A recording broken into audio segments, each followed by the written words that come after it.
I was listening to The Surrender Experiment by Michael A. Singer, which is a beautiful book. Really, such a incredible testimony and biography of a yogi and a businessman who sold a company for $3 billion, and simultaneously he did none of that.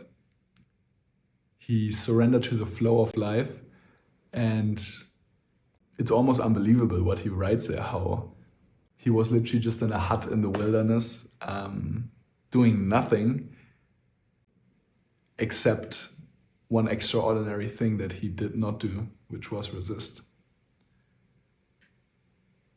He stopped resisting. And so when life invited him to do a carpet for his neighbor, or to pursue his passion in programming when the first computers were released in whatever, the 70s or 80s,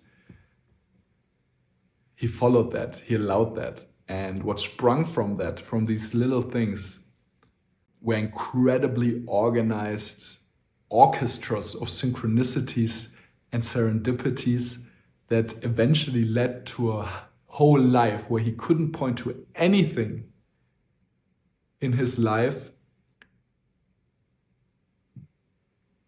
that was not created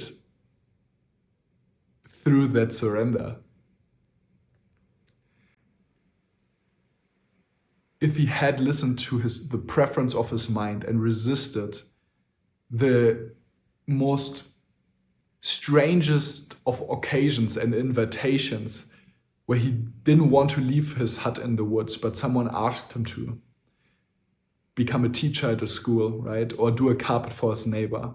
Later, to make an example, that developed into a carpeting business, which then it developed into a housing business, which then helped him suddenly finance buying different properties around the hut where he was living, which then developed into a spiritual community, and so on and so on and so on.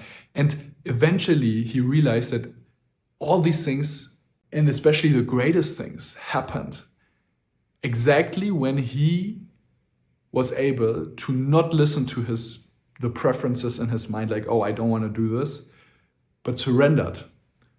And every time he did that, this noisy part of his mind, which was always screaming, kicking, and resisting, broke away because it was in awe, startled by the reality